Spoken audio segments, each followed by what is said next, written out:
Well, hello and welcome to the Informed Traveler Podcast, a weekly travel podcast where our goal is to help you become a more informed traveler. And I'm your host, Randy Sharman. If you had 96 hours in New York City, what would you do? I'm thinking 96 hours wouldn't be enough to take in everything I'd want to do, but travel expert Onanta Forbes just spent 96 hours in New York City. So we'll get the lowdown on what she did and get some tips on traveling to New York City. Plus, we'll head to Ecuador, famously known for its tours to the Galapagos, but there's so much more to see in Ecuador, so we'll find out more about that. And Ken Stewart from Crowfoot Travel Solutions will be along with a few destination ideas and travel deals with our weekly roundup. But first, let's kick things off chatting with travel expert Onanta Forbes, who joins us each week to discuss some of the travel news and travel trends. You can follow her adventures on Instagram, Facebook, and X at Onanta Forbes. OnantaForbes.com is her website. Welcome back from the Big Apple, New York City. I've been following, I always follow your adventures on Instagram and Facebook, and noticed some pictures of New York City popping up, so I wanted to hear all about it. Right. So it's a pretty big city. It's like home to 9 million people, and there's lots of things to see and do. So if you're going to go, we only went for like 4 days, like a Saturday to a Tuesday. You have to kind of think you're not going to be able to see everything. So plan carefully. Now we flew with WestJet. And JFK is undergoing massive construction. So upon arrival, after you get your bags, you have to then take a bus that takes you to another area to pick up your transfers, whether it's like a bus or an Uber or a taxi. And then getting from the airport to the hotel. Always remember that there is traffic in New York, no matter what time of day. So plan accordingly if you're going on a trip. Now, when we went, the first thing we did the day of arrival, because we got there pretty early, we went to the second last game of the regular season at Yankee Stadium, and that's where they played Pittsburgh. Now, the Yankees are a pretty top team, and Pittsburgh wasn't, but the Pittsburgh won, so it was kind of fun to see the underdog win. And it's a huge stadium, and the Yankee fans really get into their local team. So one of the things that you may want to consider, even if you're not a sports fan, is that New York has world-class sports teams, and it's fun to experience with your friends and your family. So if you do have a chance and a desire, don't miss one. So we stayed at the Intercontinental Times Square, which is a great location. It's just off the craziness of Times Square and Hell's Kitchen. Now, just to tell you about Hell's Kitchen, because when you hear that, you kind of think of Gordon Ramsay, right? I don't know if you do. Yeah. Yeah. That's the first thing I thought of. Yeah, but it's actually, it started out as where poor working class Irish Americans immigrated to and started a neighborhood in west side of Midtown Manhattan. So here you're going to see a lot of restaurants and stores, a lot that have been created for generations and still within the family of people who settled here. Again, great walking distance to Broadway, but then if you go the opposite way, you get to see where the locals live and unique landmarks like Actors Studio, where this is where a group of actors and writers and directors, they all created this studio, and they go, and it's like a training site for actors, and famous actors went there, like the Baldwin brothers, Marilyn Monroe, Marlon Brando, Steve McQueen, just to name a few. So kind of neat to see. And I remember we were on the third floor of the Intercontinental, and we were looking across the street, and there was a ballet studio where a lot of students were practicing and learning their art. So, it's almost like you're seeing a movie as you are in New York, because so many things can happen. We, walking along the Scrabby restaurant, and when we came back, there was an article on Sunday Morning News on CBS And this writer was walking right by this restaurant that you see. So it's kind of neat to see. So as I say, we weren't far from Times Square, and it will be packed with people, and it's usually other tourists. There's pedestrian areas where you can sit and hang out, and if you aren't shopping or eating or seeing a show, there's not a lot to do in the area, and no New Yorker hangs out there. But it's a fabulous place to people watch for a few minutes, and I would come at night, try to come at night because it's all lit up, and it's kind of Mm-hmm. it's that's when it looks the best. I don't must visit for me was the M&M store. Oh my goodness, it was so much fun seeing all the different M&Ms of the world and getting your picture taken with an M&M. Like so many people go there. Everywhere you look, there was somebody with an M&M bag. So something fun to do, right? Our second day was a very rainy day, so we took a hop on, hop off bus tour that took us about 90 minutes, and it was a good way to see the sights and then determine what you want to see or go back to. Mm-hmm. Um, I love so those hop on, hop off tours. they're great. They're good They are. value. They very Yeah. are good value. Yeah. Um, After that, again, because it was a rainy day, good place to go to, and what we went to was Madame Tussauds. Mm-hmm. And so it's 5 floors of celebrity fun. I got my picture taken with Queen Elizabeth and Princess Kate and Prince William. And then Yeah. there's also a Marvel 3D, like about a 10-minute movie that it's kind of fun to go and see as well. Yeah. We toured one of those in Hollywood. They're amazing. I love them. Yeah, they are. They're really a lot of fun. Now, you can't go to New York. Well, I can't go to New York without seeing a show because it's the theater capital of the world. Mm-hmm. Try and squeeze in an evening show, but there are matinees as well. And so there's lots of current favorites. So we went to see The Lion King, but you can go see Wicked or Aladdin or Chicago or Hamilton. Um, when we went, we didn't really know what we were seeing, but we went by one of the theaters, and it was almost like their debut night. And Oh, there was limos all lined up in front of it, and there was paparazzi. did they have the Um, red carpets? yes, yes, they did. And you think it's this, looking at TV, it's this big, huge area, but it really isn't. It's No. very Yeah. compact, Yeah. very, very Yeah. compact. Now, tickets prices will vary greatly by show, but you can go to a place called Tickets, TKTS, and they have discounted tickets for that day for different shows. They also have an app where you can see what they offer. Mm-hmm. Now, this is a rookie mistake by me. So I thought when we went to the Lion King, it was intermission. I thought, oh, we need a drink. We need. So I went up there, asked for my drink. And they give it to you in these Lion King's really gorgeous water bottles. It's like, oh, this is expensive. Yeah. And it was expensive. It's not like a little plastic clear cup that you get here. It's like a real souvenir cup that you get to have for the rest of your life. And you want to keep it that way because it's really expensive It is, by the yes. time you add your drink in and your popcorn. So don't be losing that cup. Um, but everywhere in New York is expensive. Hmm. Even if you go somewhere like, a family restaurant, cheap and cheerful that you think, it's not cheap and cheerful. There's a cost to Yeah. going to New York. But there are also lots of free things to do. And depending on your hotel, you can walk different places. Hmm. So we went to what's called the High Line.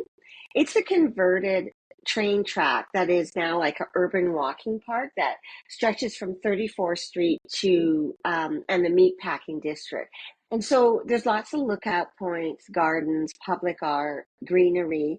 And it's one of the best things to do in the city, especially on a nice day, which we did have. Um, a lot of locals do it too, as well. And then next to it, it's in the Meatpacking District. There's a new building for the Whitney Museum of Art, Hmm. American Art, and it collaborates with the Met. If you don't go inside, the building is worth seeing, as it's a work of art in itself. But go inside. There's a wonderful exhibition of American art. Next to it and around in the area is called Chelsea Market, which is essentially a huge food market with lots of different kinds of foods that you can enjoy.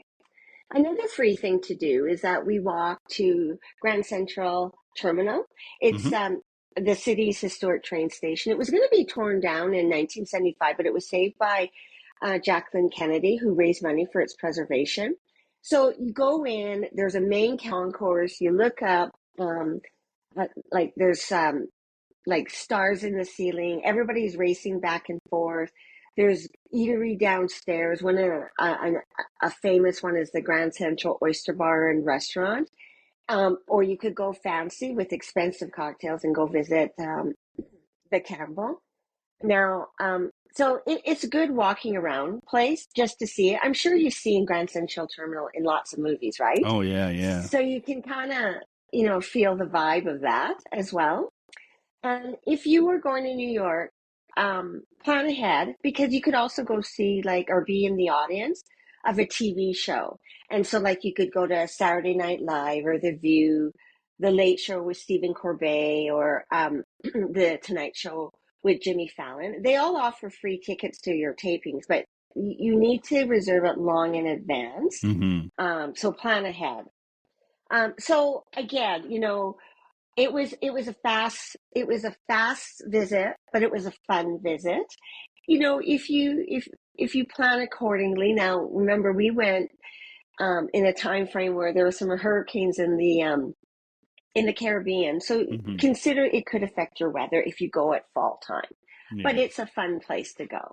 One of the things that I do recommend, is consider getting a Nexus if you're a Canadian citizen, because WestJet has a TSA pre-check, and eligible WestJet passengers departing from U.S. airports, including New York, are eligible to receive this designation when they do check-in.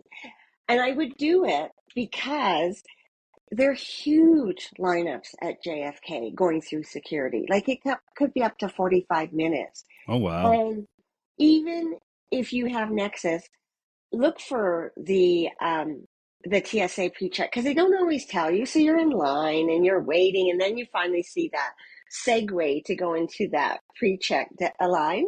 So things like that are important, like when you travel, because you want to be efficient with your time at the airport and getting there. And there's different ways to get around New York. We did Ubers, we walked, we took the subway. The subway, all you do is you tap your credit card or your debit card or your Apple Pay, and you get led into the subway, and you can transit the subway.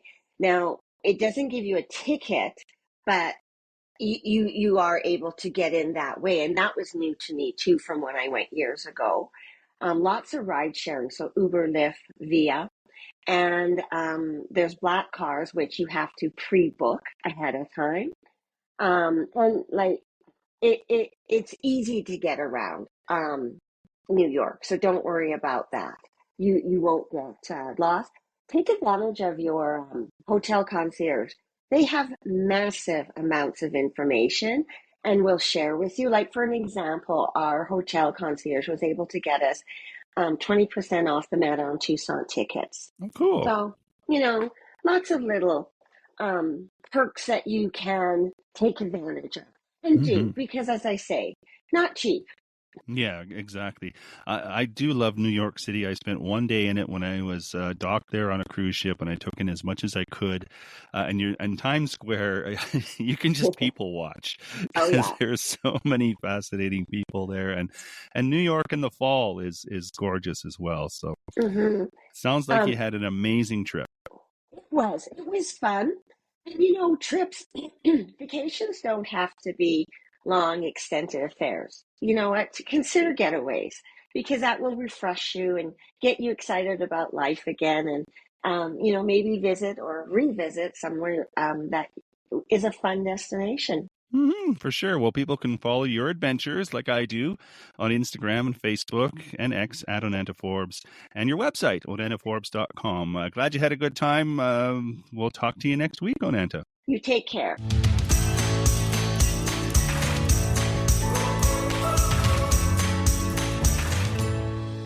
Well, it seems you can't even mention Ecuador without mentioning the Galapagos Islands, but there's much more to see in Ecuador than the Galapagos.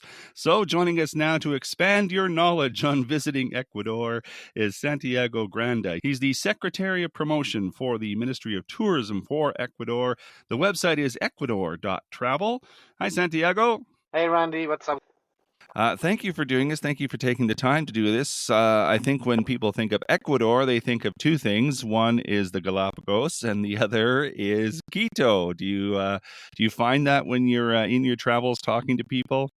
Yeah, well, I have to say, perfectly honestly, that Galapagos is just like the best hook for people to do the liaison with Ecuador. But that's why we're here, because Ecuador is so much more than just the Galapagos Islands. There's so many things to see in Ecuador mainland that people just don't know. And we want to spread the voice about all the marvels and the generosity of the destination so people can stay just longer, enjoy Ecuador a little further, a little deeper as an authentic destination. I'm going to assume that the easiest way is to fly into Quito and then branch out from there. Is that what most people usually do when they plan a trip to Ecuador? Yeah, actually, from the United States, we have direct connectivity with different cities, like Atlanta, Houston, New York, Miami, Fort Lauderdale.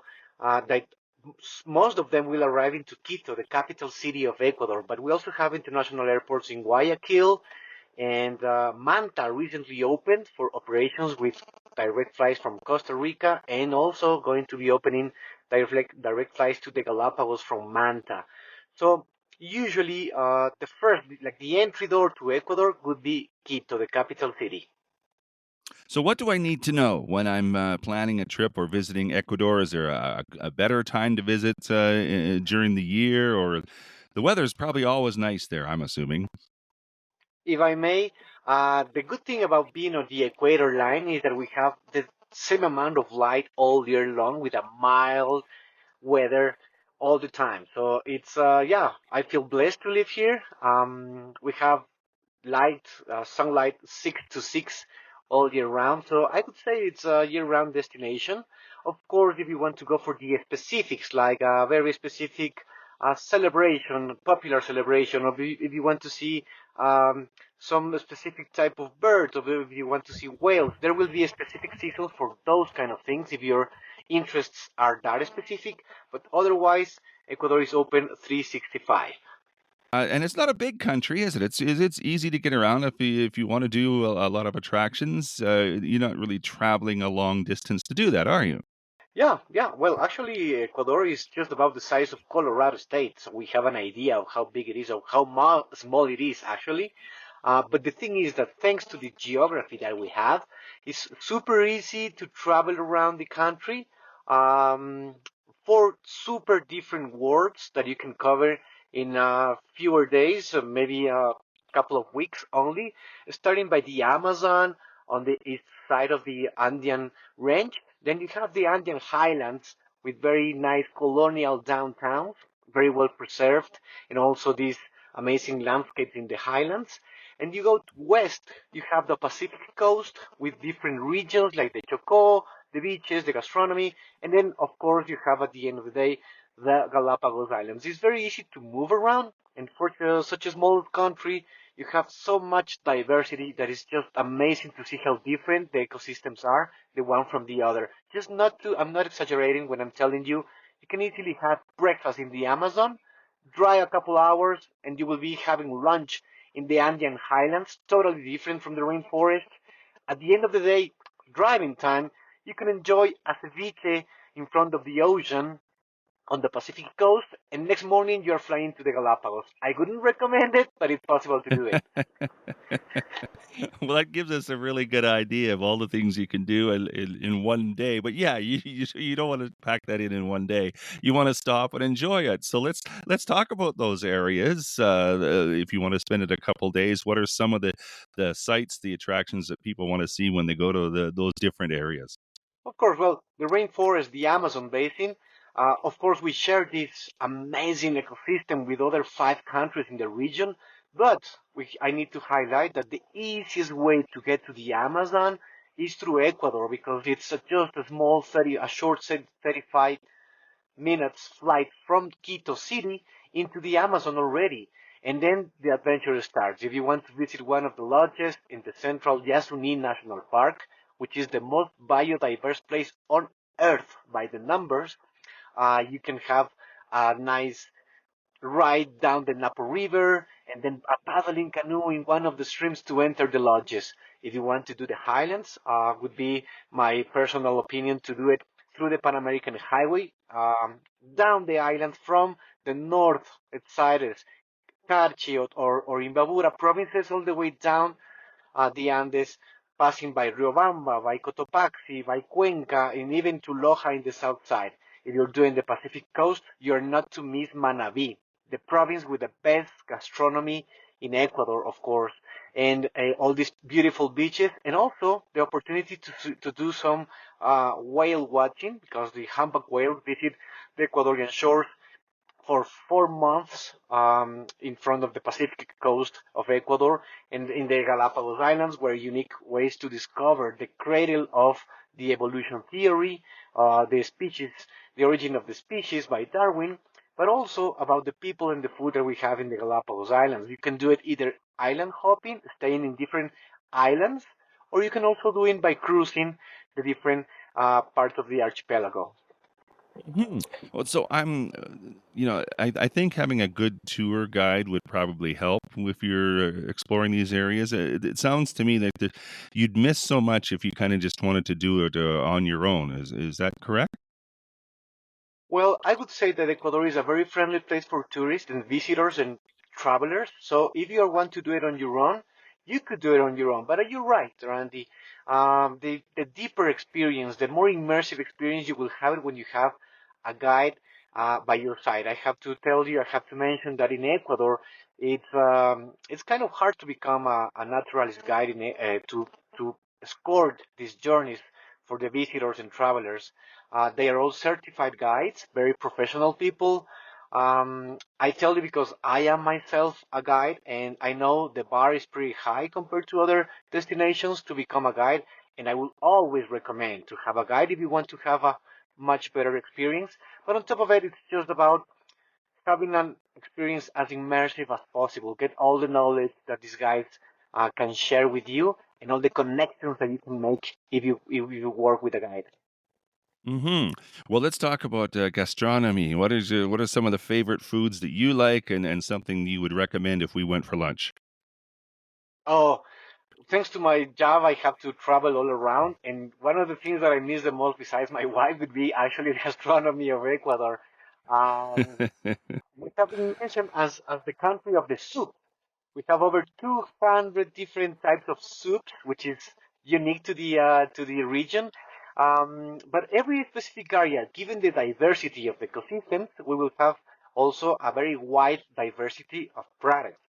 And thanks to this diversity of products and thanks to having the same amount of light all year long, we can have Hmm. fresh products all year round.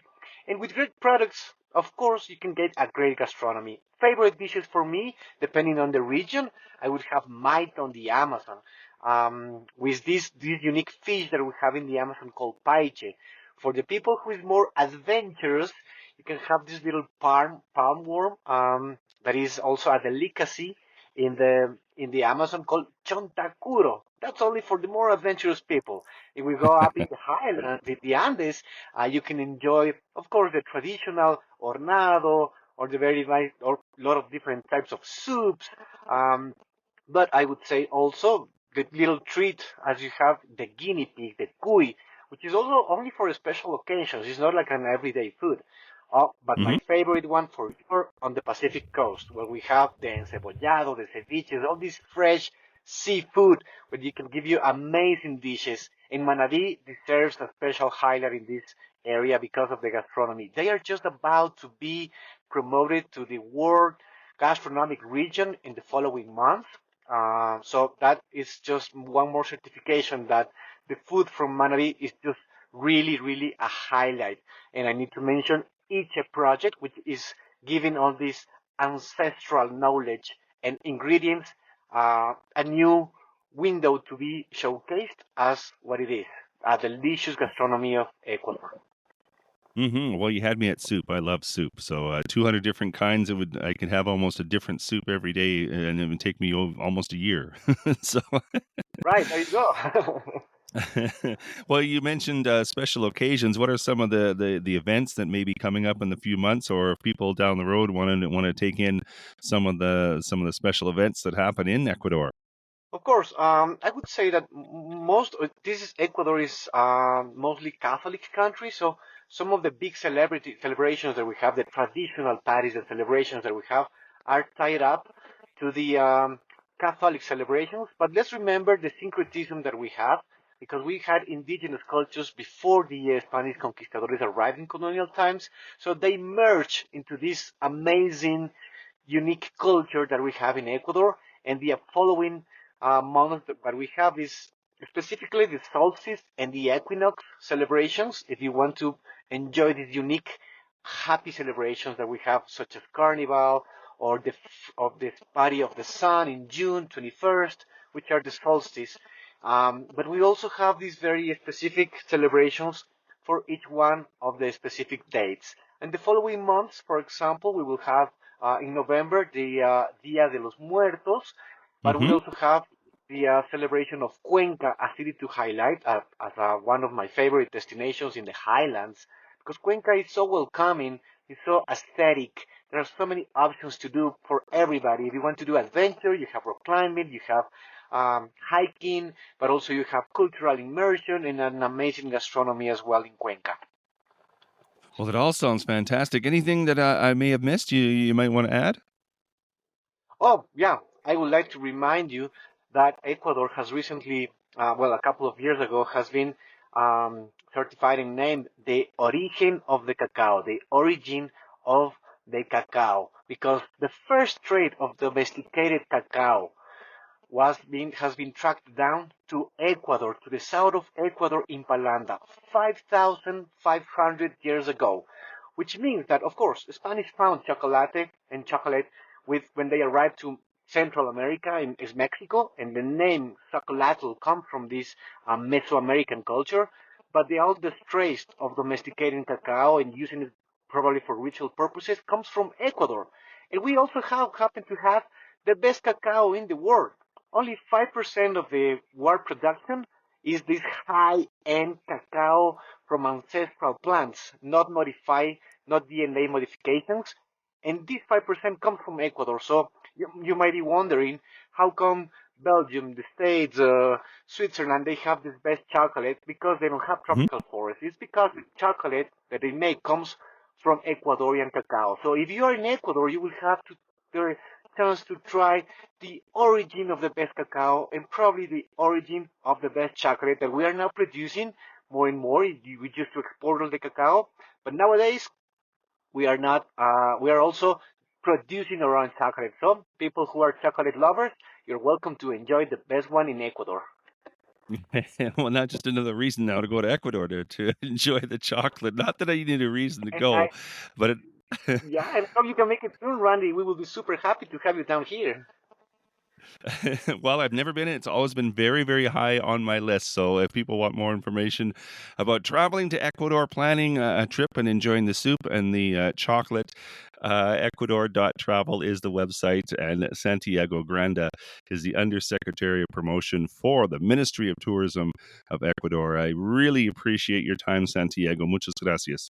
All around, it's having a pleasure. Thank you. And I would like to invite all your audience to come to Ecuador and give a different try. Enjoy an immersive experience, a life-changing journey in Ecuador that I'm sure travelers who are discerning and who are looking for an immersive, authentic experience will enjoy the destination a lot.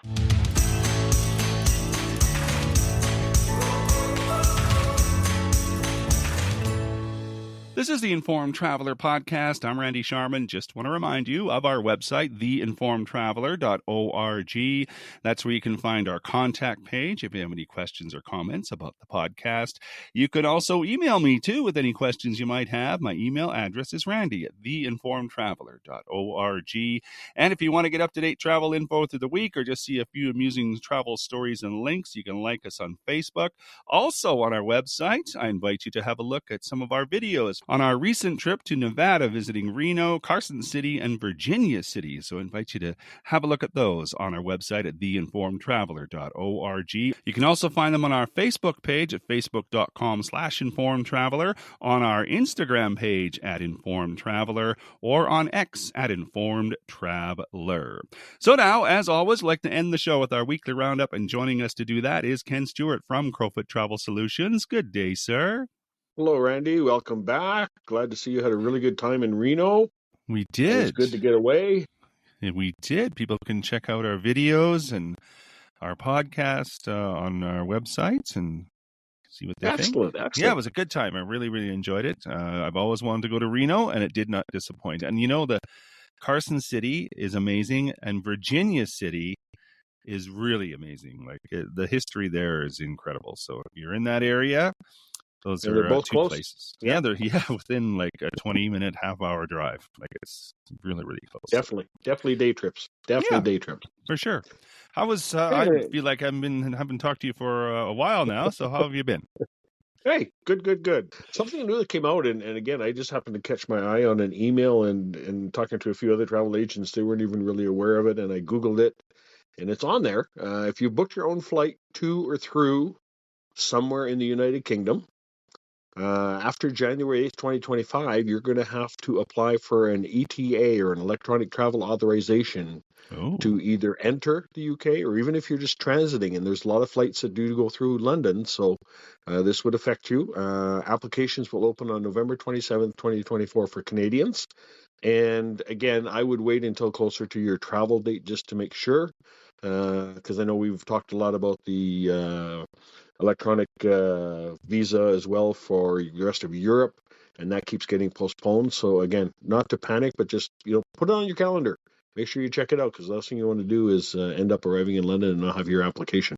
Now, is there a cost to that, or you just go on and have to do it? I haven't seen it because the applications don't open until November 27th. Oh, I guess so. It doesn't appear to be at the moment. But again, we'll know a little bit more. But anyways, I just wanted to throw it out there, and I'll put it on my calendar, and we'll bring it up again when we get closer to that November 27th date. See what's going on. For sure. Okay.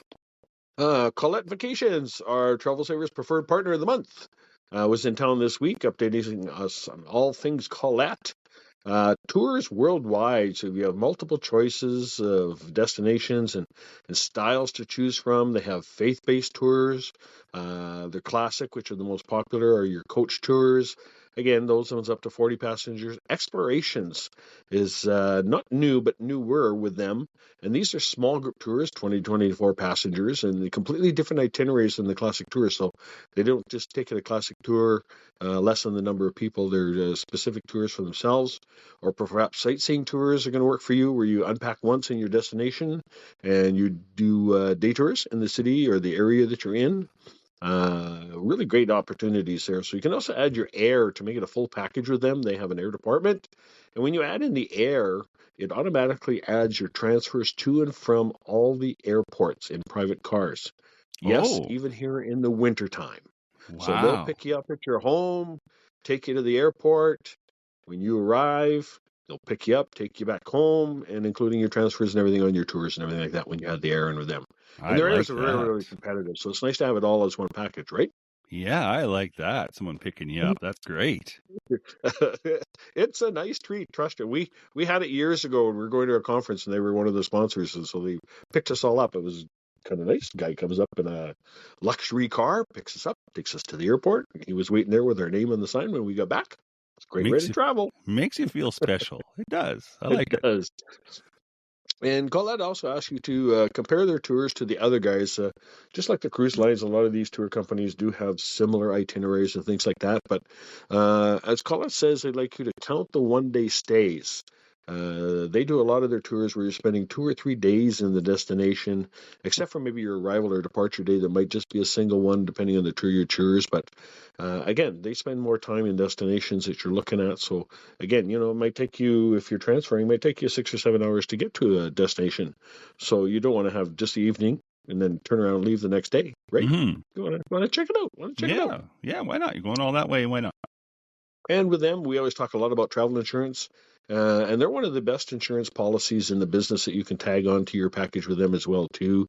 If you have to, you can cancel up to a full 24 hours prior, and you get a full refund, not a credit or something to use, voucher to use down the road. It's an actual refund to whatever you paid, whether it was cash or credit card or anything, less the cost, of course, of the insurance policy. So right now, the exploration tours come with an extra $50 a person off any price that they're offering when you book through our office as a preferred partner this month. Book any new tour by October 21st. Still a short time period for that. We've got time. You can save up to $400, or book a tour through Hawaii through our office. You can throw in another $300 off. And quite often they have sales on. So something worth a free phone call to see what Colette has for you instead. Exactly. I still like that private car. It's nice, right? You don't have to worry, especially if you're traveling in the wintertime. I know. Man, Well, cars I warmed will up. say this too: if you're traveling with a family, if you have kids or whatever, it Mhm. really saves a lot of hassle trying to get to your hotel or get home or whatever, right? Exactly. Viking Ocean and River Cruises has got a sailing for you. Right now until October 31st, new bookings, you can receive a free or reduced air international airfare, which is always great. Free cabin upgrades, up to $1,000 on board credit to spend, all for only a $25 deposit. And you can travel the rest of this year. We got 2025 and 2026. And if you think about it too, with certain itineraries, depending on what your time frame is like, you could do both an ocean and a river cruise all in one travel trip. Ooh, why not? Think that'd be kind of cool. I think so too. With the days getting shorter and a little bit colder, it's time to consider that long stay again. One of our ones we've mentioned before is with our friends over at Five Continents, one of our preferred partners again. 23-night stay in Albufeira, Portugal, in a one-bedroom apartment. Includes all your transfers, first and last nights in Lisbon's. One of the dates they had was March 3rd for only $2,099 per person.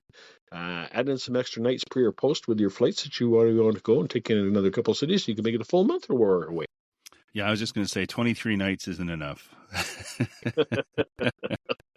I'd have to double or triple Is it ever enough? Not when winter comes along. It's just, no, I don't think 23 nights will do it. I mean, like 69 nights. Well, they still have them, and I haven't done one for quite a while or whatever, but you can do the round the world fairs where you just continue going in one direction for a full year. Hop and stop. Expedition cruising with our partners at Cork and Hootagruten, for example, surprised a lot of us Asians with a few fun facts. The average age is around 50 to 65 years of age, but recently they had a couple of older and solo travelers. One was 83 and one lady was 92. Good for on them. recent Antarctica sailings that they do. Clients them. had no issues on board, going out on the Zodiacs, walking on the land when they were visiting the penguin colonies. They had a great time. And they're also seeing now a lot of the multi-generational families also doing the cruises, which is a great way.